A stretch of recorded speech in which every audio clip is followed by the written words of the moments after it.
শিক্ষার্থীবৃন্দ, মহামারী করোনা ভাইরাসের কারণে দীর্ঘদিন থেকে তোমাদের শ্রেণী পাঠদান কার্যক্রম বন্ধ আছে। তোমাদের কথা বিবেচনা করে পাল্লা মাহবুব আদর্শ উচ্চ বিদ্যালয়ের পক্ষ থেকে নোয়াখালী অনলাইন স্কুলে নবম দশম শ্রেণীর বিজ্ঞান বিষয়ে ক্লাস করার জন্য উপস্থিত হয়েছি। প্রথমেই পরিচিতি পর্ব। মোহাম্মদ আমির হোসেন, প্রধান শিক্ষক, পাল্লা মাহবুব আদর্শ উচ্চ বিদ্যালয়, পাল্লা বাজার, চাটকিল, নোয়াখালী। বিষয় পরিচিতি। আজকের আমাদের অনলাইন ক্লাসের আলোচনার বিষয় বিজ্ঞান, শ্রেণী নবম দশম, অধ্যায় তৃতীয় অধ্যায়ে আজ আমরা গুরুত্বপূর্ণ একটি বিষয় নিয়ে আলোচনা করব। আমরা প্রতিনিয়তই শুনি যে রক্ত সম্পর্কে তোমরা ইতিমধ্যে জেনেছ, রক্ত এক ধরনের তরল যোজক কলা। রক্তের দুই রকম উপাদান, একটা হলো রক্তরস, আর হলো রক্তকণিকা। রক্তকণিকা আবার তিন প্রকার: শ্বেত রক্তকণিকা, লোহিত রক্তকণিকা, অনুচক্রিকা। এটা তোমরা বিভিন্ন ক্লাসে বা তোমাদের শ্রেণী পাঠে সারা রক্তকণিকা সম্পর্কে বিস্তারিত আলোচনা করেছে। আজকে আমরা রক্তের আরেকটা অংশ নিয়ে আলোচনা করব, সেটা হলো রক্তচাপ। তোমরা প্রতিনিয়তই শুনো যে হাই প্রেশার, লো প্রেশার, উচ্চ রক্তচাপ, এগুলি সম্পর্কে তোমরা আমাদের মুখে মুখে শোনা যায়। আজকে আমরা যে বিষয়টা নিয়ে আলোচনা করবো তা হলো উচ্চ রক্তচাপ। রক্তের আবার চাপ কি? মানব হৃৎপিণ্ডের সংকোচন এবং প্রসারণের ফলে হৃৎপিণ্ড থেকে রক্ত ধমনীর মধ্যে দিয়ে প্রবাহিত হওয়ার সময় যে ধমনীর যে চাপ সৃষ্টি করে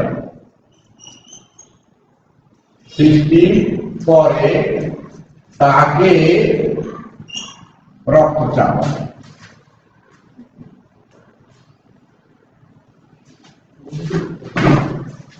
রক্তচাপ বলে।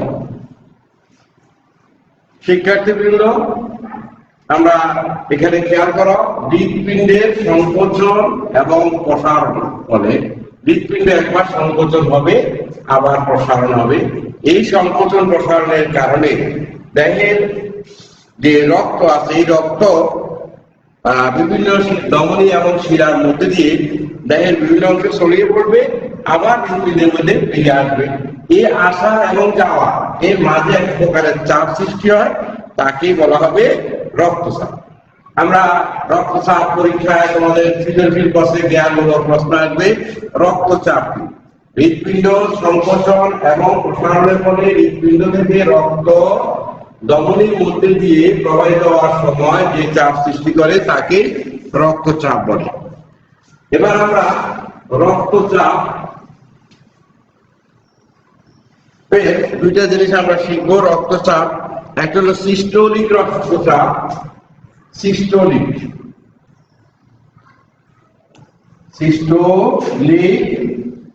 রক্তচাপ। আরেকটা হলো ডায়াস্টোলিক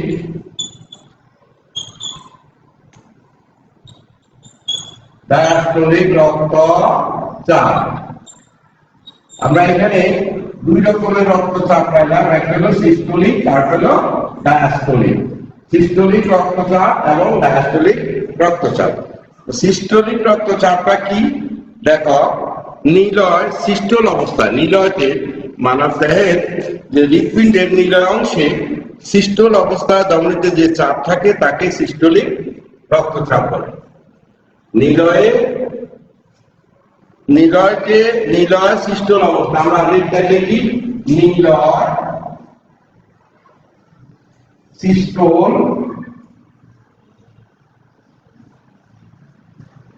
অবস্থায়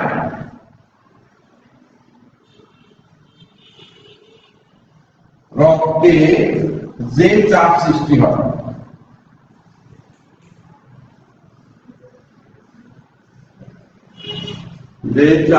সৃষ্টি হয়,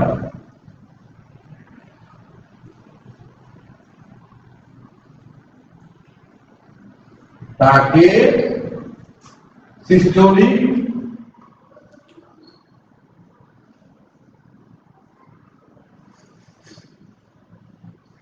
সিস্টোলিক রক্তচাপ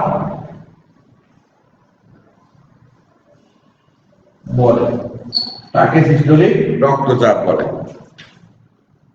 এবার মানবদেহে সিস্টোলিক রক্তচাপ পারদ স্তম্ভ, স্বাভাবিক পারদ স্তম্ভ 110 থেকে 140 মিলিমিটার। এটা হলো মানবদেহে সিস্টোলিক মিলিমিটার রক্তচাপ, অর্থাৎ পারদ স্তম্ভের যদি সিস্টোলিক রক্তচাপ হবে, রক্তচাপের 110 থেকে 140। এবার আসো ডায়াস্টোলিক রক্তচাপ। ডায়াস্টোলিক রক্তচাপ হলো ডায়াস্টোল অবস্থা, এটা যেরকম নিলয়ের সিস্টোলিক হচ্ছে, ডায়াস্টোল অবস্থায় আমরা লিখি ডায়াস্টোল অবস্থায়, ডায়াস্টোল অবস্থায় রক্তে ধমনীতে যে চাপ, ধমনীতে ডায়াস্টোল অবস্থায় ধমনীতে যে চাপ সৃষ্টি হয়, চাপ সৃষ্টি হয় তাকে ডায়াস্টোলিক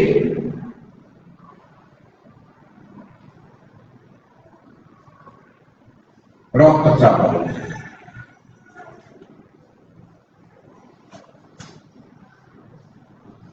তাকে ডায়াস্টোলিক রক্তচাপ বলে।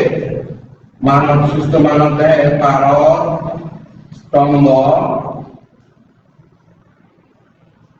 স্তম্ভে মানবদেহে হলো 80 থেকে 60 থেকে 80, 60 থেকে 80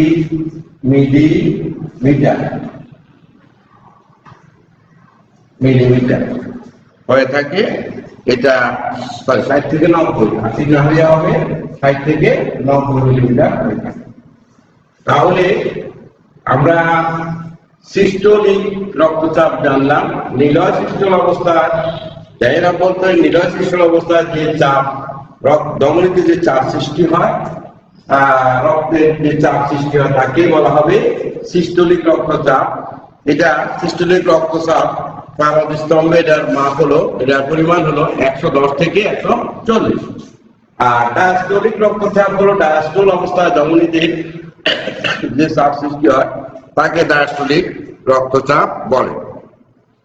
সাধারণত আমাদের দেশে, আমরা বাংলাদেশে বসবাস করি, আমাদের দেশের মানুষের স্বাভাবিক পূর্ণবয়স্ক একজন মানুষের রক্তচাপ হবে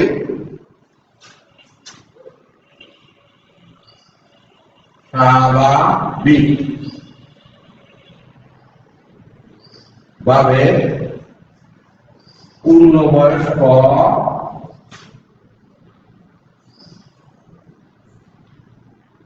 একজন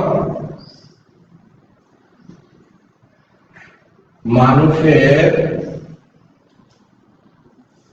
রক্তচাপ, পূর্ণবয়স্ক একজন মানুষের রক্তচাপ হবে 80 থেকে 120 মিলি, 120/80 মিলিমিটার।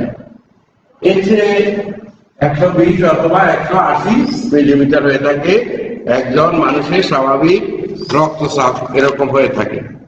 এখন এই রক্তচাপকে আমরা এখন দেখব। রক্তচাপ দুই রকমের হয়ে থাকে। রক্তচাপ, এটা থেকে দুই রকম রক্তচাপ হবে।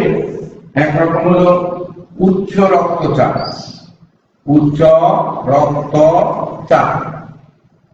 আর হলো নিম্ন রক্তচাপ। উচ্চ রক্তচাপ হলো যাকে আমরা হাইপার টেনশন বলি। উচ্চ রক্তচাপ যাকে আমরা হাইপার টেনশন বলি, অর্থাৎ একজন মানুষের, পূর্ণবয়স্ক মানুষের শরীরে স্বাভাবিক রক্তচাপ 120/180। যদি এর চেয়ে বেশি হয়। এখানে 180 জায়গায় 140 হলো, এটা 90 হলো, অর্থাৎ বেশি হয়, তখন সেটাকে বলা হবে উচ্চ রক্তচাপ, তখন তাকে বলা হবে উচ্চ রক্তচাপ।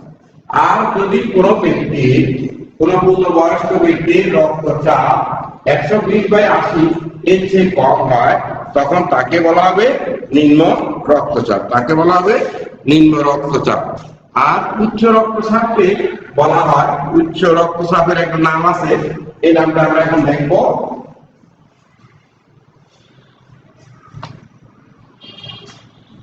উচ্চ রক্তচাপ কে বলা হয়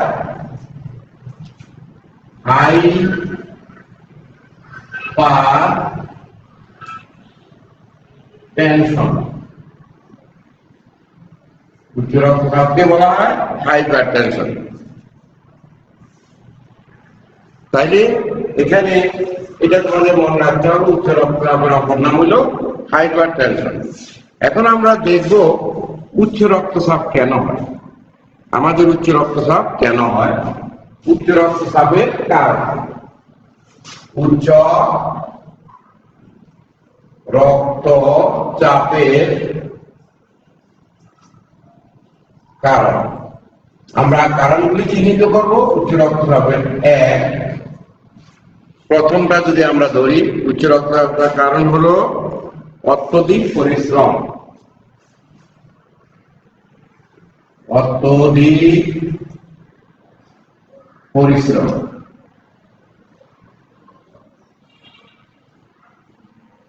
অত্যধিক পরিশ্রম করা।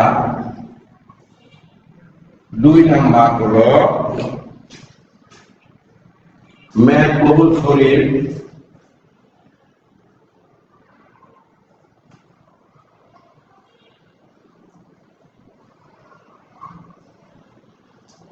মেদবহুল শরীর, অতিরিক্ত লবণ খাওয়া,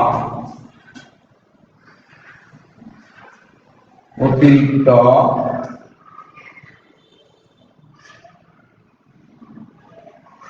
লবণ খাওয়া,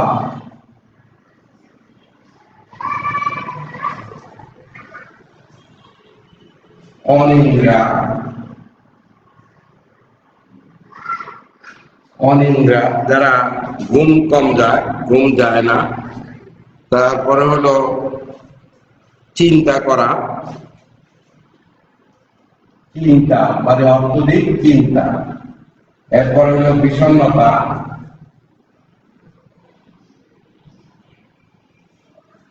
বিষণ্ণতা। তারপরে আছে আরো আমরা বলতে পারি যেমন ডায়াবেটিস, ডায়াবেটিস রোগ হওয়া।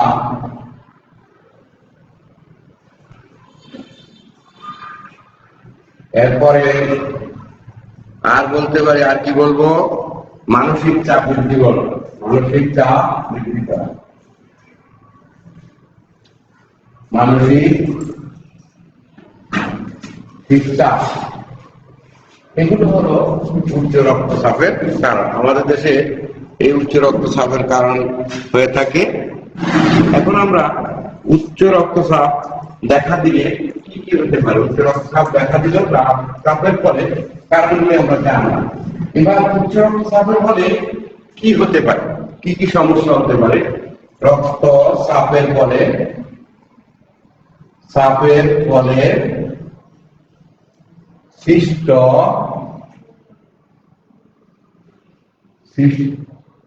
সমস্যা। কি সমস্যা দেখা দিতে পারে উচ্চ রক্তচাপ ফলে? এক, প্রথমত স্ট্রোক হওয়া, স্ট্রোক হওয়া। স্ট্রোক হবে, কোন লোক হঠাৎ করে স্ট্রোক করতে পারে।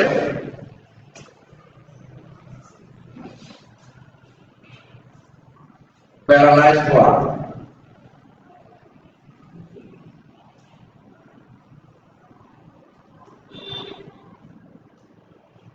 প্যারালাইজ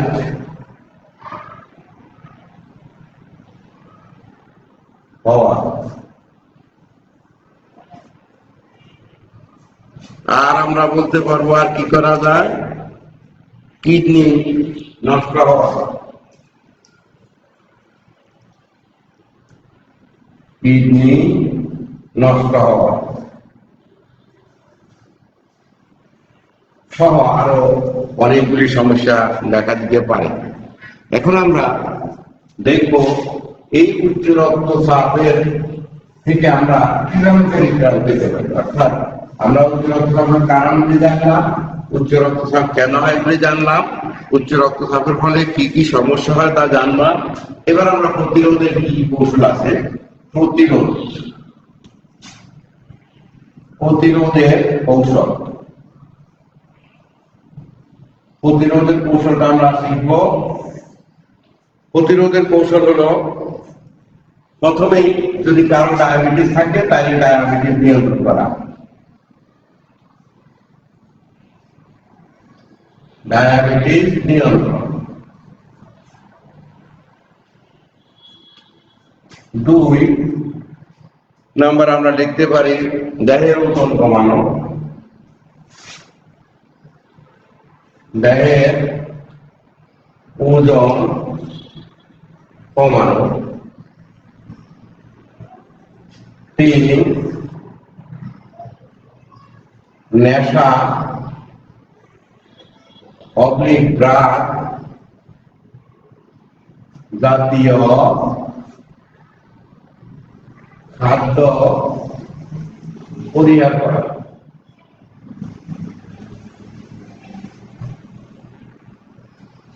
4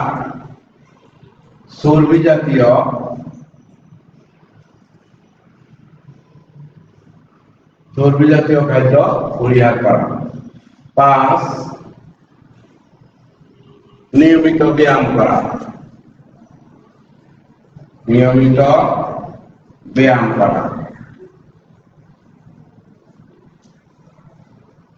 6 দুশ্চিন্তা মুক্ত থাকা,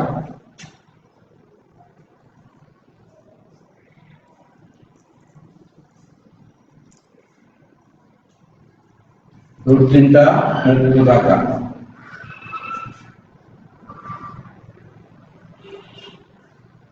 7 নাম্বার আমরা বলতে পারি সুষম খাদ্য খাওয়া, সুষম খাদ্য খাওয়া।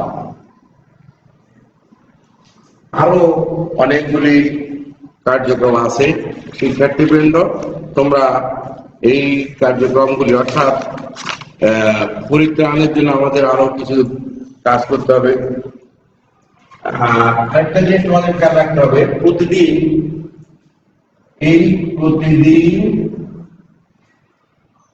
7 থেকে 8 ঘন্টা ঘুমানো। এই হলো যাতে যদি কারো উচ্চ রক্তচাপ থাকে, মোটামুটি এই জিনিসগুলি অনুসরণ করে তাকে চললে সে সুস্থভাবে জীবনযাপন করতে পারবে। তবে সবচেয়ে কথা হলো, উচ্চ রক্তচাপ যে পরিবারের কোনো সদস্যের উচ্চ রক্তচাপ আছে, সেই পরিবারের অন্যান্য সদস্যরাও তার প্রতি খেয়াল রাখতে হবে। কেননা এখানে যে প্রতিরোধে যে কয়টা কৌশল আমরা বলেছি, বা যে কয়টা পদ্ধতি আমরা বলেছি, বা যে কয়টা প্রক্রিয়া আমরা বলেছি, আরো অনেকগুলি প্রক্রিয়া আছে। এই প্রক্রিয়াগুলি তাকে যখনই কোনো উচ্চ রক্তচাপের রোগী এই আক্রান্ত হবে, তখনই তাকে এই জিনিসগুলি পরীক্ষা করে দেখতে হবে, এই জিনিসগুলি খেয়াল করতে হবে যে সঠিকভাবে সে এই নিয়ম নীতি অনুসরণ করেছে কিনা। প্রিয় শিক্ষার্থীবৃন্দ, আমরা তোমাদেরকে আজকে রক্তচাপ সম্পর্কে বিস্তারিত আলোচনা করলাম। এটা তোমাদের 2021 সালে এসএসসি পরীক্ষায় আসার সম্ভাবনা বেশি, সেই জন্য এই বিষয়টি আজকে আলোচনা করা হলো। এখন আমি তোমাদের পাঠ্য বই থেকে তোমরা এই প্রশ্নটি উত্তর ঠিক করে নেবে।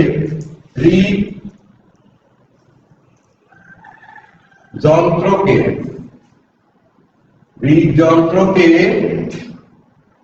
ভালো রাখা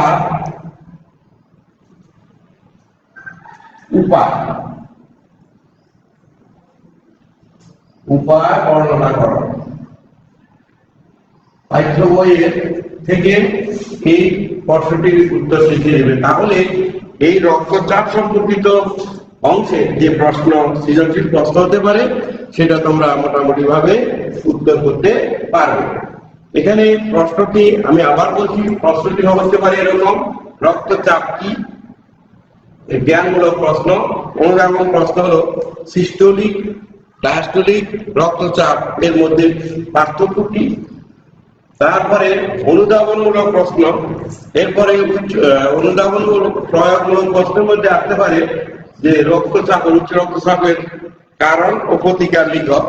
এরপরে উচ্চ রক্তচাপের মধ্যে আসতে পারে একজন উচ্চ রক্তচাপের রোগীর হৃদযন্ত্রকে কিভাবে ভালো রাখা যাবে সেই সম্পর্কে তোমার মতামত বিশ্লেষণ করো।